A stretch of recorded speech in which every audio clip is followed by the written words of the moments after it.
ಪುರಾತನ ಮುನೇಶ್ವರ ಸ್ವಾಮಿಯ ಮೂರ್ತಿಗಳನ್ನು ಧ್ವಂಸ ಮಾಡಲಾಗಿದೆ. ತಡರಾತ್ರಿ ಕಿಡಿಗೇಡಿಗಳಿಂದ ದೇವರ ಮೂರ್ತಿಗಳ ಧ್ವಂಸ ಆಗಿದೆ. ಬೊಮ್ಮನಹಳ್ಳಿ ಬಳಿಯ ರೂಪೇನ ಅಗ್ರಹಾರದಲ್ಲಿ ನಡೆದಿರುವಂಥ ಘಟನೆ ಇದು. ಇವತ್ತು ಬೆಳಗ್ಗೆ ಪೂಜೆಯನ್ನು ಸಲ್ಲಿಸಲು ಹೋಗುವಂಥ ಸಂದರ್ಭದಲ್ಲಿ ಈ ಘಟನೆ ಬೆಳಕಿಗೆ ಬರುತ್ತೆ. ಪಾಪ ಅಲ್ಲಿರುವಂಥ ಸ್ಥಳೀಯರಿಗೆ ಗೊತ್ತೇ ಇರೋದಿಲ್ಲ. ರಾತ್ರಿ ಟೈಮಲ್ಲಿ ಆಗಿರುವಂಥ ಘಟನೆ ಇದು. ಸ್ಥಳಕ್ಕೆ ಸ್ಥಳೀಯ ಶಾಸಕ ಸತೀಶ್ ರೆಡ್ಡಿ ಭೇಟಿಯನ್ನು ಕೊಟ್ಟು ಪರಿಶೀಲನೆಗೆ ಮುಂದಾಗಿದ್ದಾರೆ. ಬೊಮ್ಮನಹಳ್ಳಿ ಪೊಲೀಸ್ ಠಾಣೆಯಲ್ಲಿ ಪ್ರಕರಣ ಕೂಡ ದಾಖಲಾಗಿದೆ.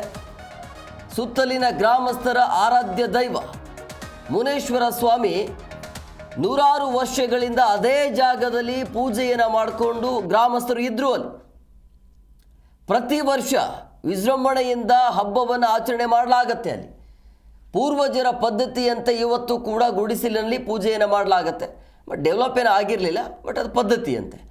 ಸೊ ಹಂಗಾಗಿ ಅಲ್ಲಿರುವಂಥ ಮೂರ್ತಿಯನ್ನು ಎಸೆದಿರುವಂಥದ್ದು.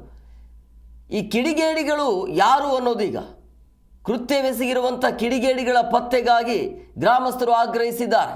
ನೂರಾರು ವರ್ಷಗಳಿಂದ ಅದೇ ಜಾಗದಲ್ಲಿ ಪೂಜೆಗಳನ್ನು ಮಾಡ್ಕೊಂಡು ಬಂದಿರುವಂಥ ಗ್ರಾಮಸ್ಥರು ಇದ್ದಕ್ಕಿದ್ದಾಗೆ ಮೂರ್ತಿಯನ್ನು ಧ್ವಂಸ ಮಾಡಲಾಗತ್ತೆ ಅಂತ ಹೇಳಿದ್ರೆ ನೋಡಿ,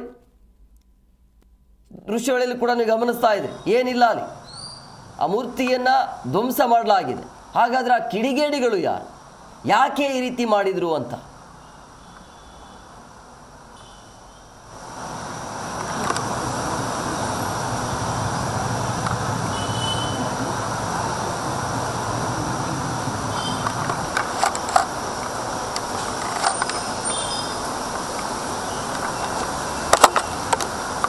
ಕೊಡೋಣ.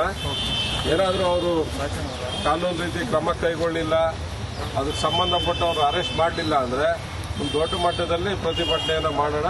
ಅದು ಇದರಿಂದ ಯಾರಿದ್ರು ಕೂಡ ಅಂತ ಅವನ್ನು ಬಿಡುವಂಥದ್ದು ಬೇಡ. ಅದನ್ನು ನಾವು ACP ಶಿವಶಂಕರ್ ಅವ್ರಿಗೂ ಕೂಡ ನಾವು ಹೇಳಿದ್ದೇವೆ. ಅವರು ಪಾಸಿಟಿವ್ ಆಗಿ ಹೇಳಿದ್ದಾರೆ, ಯಾರಿದ್ರು ಬಿಡೋದಿಲ್ಲ, ಯಾರು ಇನ್ಫ್ಲೂಯೆನ್ಸ್ ಮಾಡಿದ್ರು ಕೇಳಲ್ಲ ಅಂತ ಹೇಳಿದ್ದಾರೆ. ಇನ್ಫ್ಲೂಯೆನ್ಸ್ ಯಾರಾದರೂ ಮಾಡಿದ್ರೆ ಅವ್ರು ಇದ್ರ ಹಿಂದೆ ಇದ್ದಾರೆ ಅಂತಲೇ ಅರ್ಥ. ಅದರಿಂದ ಪ್ರಾಮಾಣಿಕವಾಗಿ ಇದ್ಬಿಟ್ರೆ ಅವ್ರು ಇಲ್ಲ ಅಂತ ಗೊತ್ತಾಗ್ತದೆ. ಇನ್ಫ್ಲೂಯೆನ್ಸ್ ಮಾಡಕ್ಕೆ ಹೋದರೆ ಫಸ್ಟ್ ಅವ್ರನ್ನೇ ಬಂದು ಒಳಗಡೆಗೆ ಹಾಕಿ ಯಾರಾದರೂ ಅದರಿಂದ ಫೋನ್ ಮಾಡಿಸೋದು ಎಲ್ಲ ಮಾಡಿದ್ರೆ ದಯವಿಟ್ಟು ಅದನ್ನು ಸ್ವಲ್ಪ ಸೀರಿಯಸ್.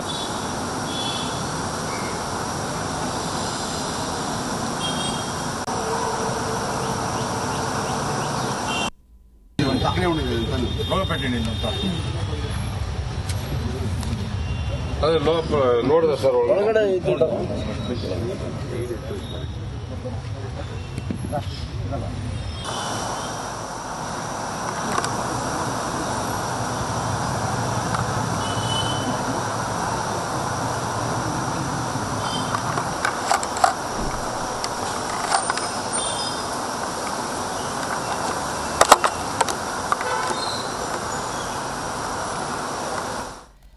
ನೋಡಿ, ಯಾವ ಉದ್ದೇಶಕ್ಕಾಗಿ ಈ ರೀತಿಯ ಮೂರ್ತಿಗಳನ್ನು ಧ್ವಂಸ ಮಾಡಿದ್ದಾರೆ ಅನ್ನುವಂಥ ಪ್ರಶ್ನೆ ಈಗ ಸಹಜವಾಗಿ ಹುಟ್ಕೊಳ್ತಾ ಇದೆ. ಇವರ ಉದ್ದೇಶ ಏನಾಗಿತ್ತು ಅಂಥೇಳಿ, ಷಡ್ಯಂತ್ರನ ಅಥವಾ ಆ ಭೂಮಿಯನ್ನು ಕಬಳಿಸಲು ಮಾಡಿರುವಂಥ ಕಿಡಿಗೇಳಿನ ಆ ರೀತಿಯ ಹುನ್ನಾರ ಏನಾದರೂ ಇದೆಯಾ ಅನ್ನುವಂಥದ್ದು ಈ ರೀತಿ ಅನುಮಾನ ಹುಟ್ಕೊಳ್ತಾ ಇದೆ. ಯಾವ ಕಾರಣಕ್ಕಾಗಿ ಈ ರೀತಿ ಮಾಡಲಾಗ್ತಾ ಇದೆ ಅಂಥೇಳಿ.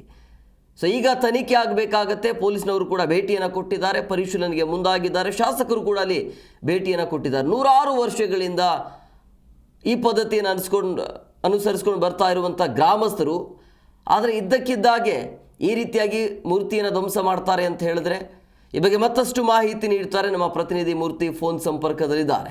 ಮೂರ್ತಿ, ಯಾವ ಕಾರಣಕ್ಕಾಗಿ ಈ ರೀತಿಯ ಮೂರ್ತಿಗಳನ್ನು ಈ ಧ್ವಂಸವನ್ನು ಮಾಡಲಾಗಿದೆ ಅಂಥೇಳಿ, ಯಾವ ಕಾರಣಕ್ಕಾಗಿ ಈ ಒಂದು ಘಟನೆ ಆಗಿರಬಹುದು, ಅಲ್ಲಿರುವಂಥ ಸ್ಥಳೀಯರು ಏನು ಹೇಳ್ತಿದ್ದಾರೆ?